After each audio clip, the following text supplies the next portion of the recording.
Imagine living in a world where life is hard, the future is uncertain, and the next meal is always a question mark. Welcome to the grim reality of medieval peasant life. These were the common folk who toiled day in and day out to survive. So what was their daily routine like? What did they eat? And how did they cope with the challenges they faced? Let's find out. In the heart of Europe, during the Middle Ages, nestled between the 5th and 15th centuries, there existed a rigid social hierarchy. At its pinnacle stood the nobility, followed by the clergy, and below them, an immense chasm separated the commoners, otherwise known as peasants. These individuals weren't just a faceless mass. They comprised around 85 to 90% of the population. Peasants could be further divided into two categories: the free peasants, also called yeomen, and the serfs. While both groups were bound to the land, serfs were legally tied to their lord and were required to perform a certain number of days of labor on his estate each week. This system ensured that the vast majority of people in medieval society were trapped in a cycle of hard work and limited opportunity. As the sun began its ascent over the horizon, it was met by a sky adorned with hues of pink and orange. The rooster had crowed long ago, and the first sliver of daylight was enough for the hard-working peasant to rise from his slumber. Unlike the leisurely hours observed by the nobility, the peasant's day began early, dictated by the whims of nature and the needs of their crops. There was no time for lounging in bed. The rising sun was their alarm clock, and the tasks of the day awaited. For men, women, and children alike, the morning chill was a familiar embrace, a stark contrast to the warmth of their homes. But there was no time for huddling under the covers. The moment the sun peeked over the horizon, it was time to start the day. For these medieval farmers, the rhythm of life was dictated by the seasons. In the spring and summer months, the sun's early rays found them tending to their fields. The soft soil yielded easily to their tools, making it a perfect time for planting and weeding. As the hot sun climbed higher in the sky, they took brief moments of respite, quenching their thirst with water from nearby streams and sharing stories and laughter among themselves. But their hard work was often interrupted by the midday meal, usually a simple affair consisting of bread, cheese, and perhaps some leftover meat from the previous evening's supper. After the meal, the farmers returned to their fields until the sun began its slow descent, signaling the end of another workday. During the autumn, the air grew crisp and carried the scent of fallen leaves. The harvest season was both a time of great joy and sorrow. The joy came from the promise of a full belly and a cozy fire, but the sorrow stemmed from the knowledge that winter was just around the corner. During this time, the long days continued, but the focus shifted from planting to gathering in the fruits of their labor. The farmers worked tirelessly to gather in the harvest before the winter snows arrived, knowing that their survival for the coming months depended on it. Peasant meals were a simple affair, varying with the season and location, but generally consisted of whatever they could grow or afford. Grain crops, such as wheat, barley, and oats formed the foundation of most diets, ground into flour and baked into dark, dense bread. Vegetables like cabbage, onions, carrots, and potatoes were grown when possible, providing essential vitamins and minerals.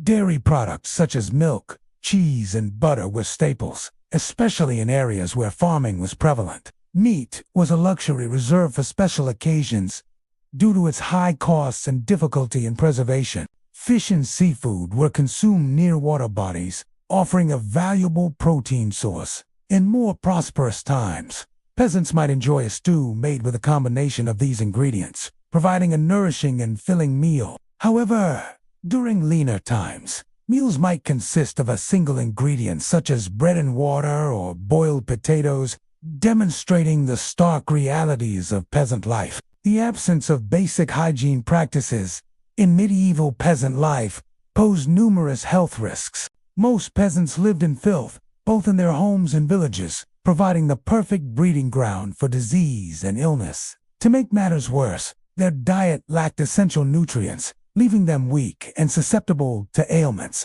Medical treatments available at the time were often ineffective or even harmful, and the common folk had little access to health care. Peasants were also exposed to dangerous working conditions, particularly in agriculture, where they toiled long hours under harsh weather conditions without proper safety measures. Furthermore, the lack of clean water and sanitation led to the spread of contagious diseases, which could quickly wipe out entire communities. Childbirth was particularly risky, with high rates of maternal and infant mortality. The combination of these factors resulted in a life expectancy of around 35 years for peasants, a stark contrast to the average lifespan of around 40 to 50 years for the nobility. Medieval peasants primarily lived in small villages, usually located in rural areas close to the land they worked on. Their housing was basic, typically consisting of 1 or 2 rooms made of wood or stone, with thatched roofs to protect against the elements.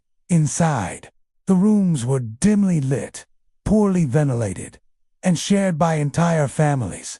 Along with their animals, furniture was minimal and often consisted of a large table, a few chairs, and a bed, if they were fortunate enough to have one. Sanitation was lacking, with waste typically discarded outside or in a communal area, leading to unsanitary conditions and the spread of disease.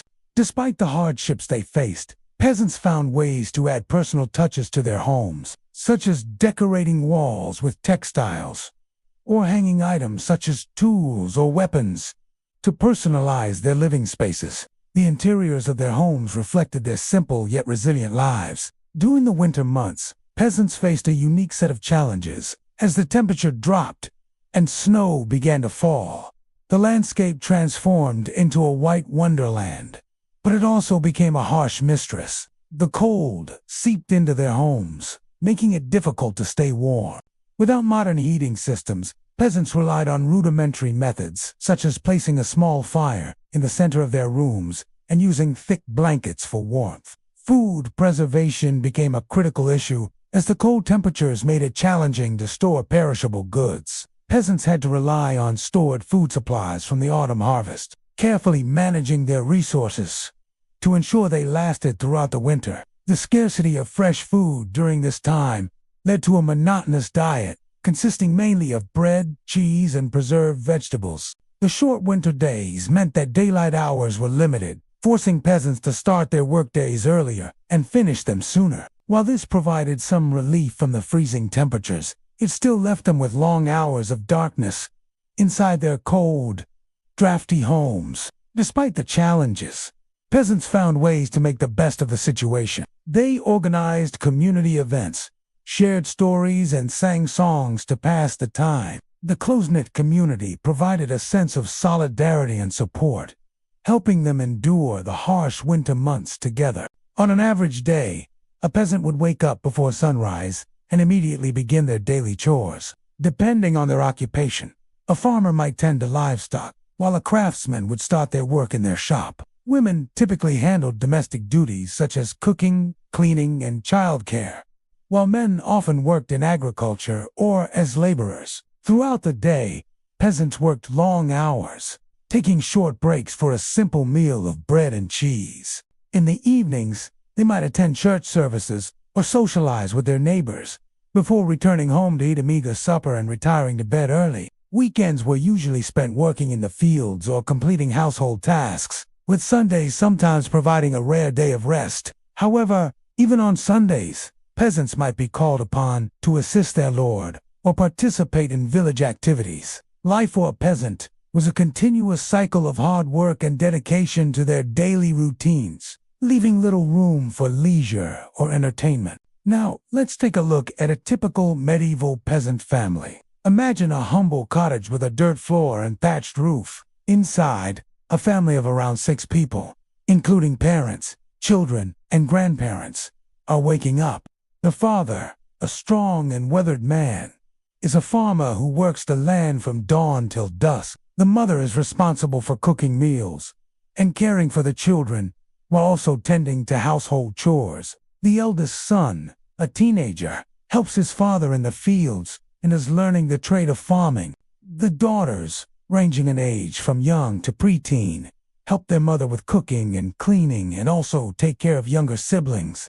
The family's youngest members play and work under the watchful eyes of their parents and older siblings. Together, they form a tight-knit unit, relying on each other for support and cooperation to survive. In conclusion, the The life of a medieval peasant was a tapestry woven with threads of hard work, resilience, and struggle. Their day began at the crack of dawn and ended at dusk, filled with the endless cycle of tending crops, domestic duties, and trying to secure their next meal. The simplicity of their diet and the lack of medical care added another layer of hardship to their lives. Yet despite these challenges, peasants found solace in community, faith, and the small joys that life on the land could provide. Their stories are a testament to the human spirit's ability to endure, even in the harshest of conditions. Thank you for joining us today. If you enjoyed this journey through history, don't forget to hit the subscribe button. We've got many more exciting tales to share. Until next time, stay curious and keep exploring.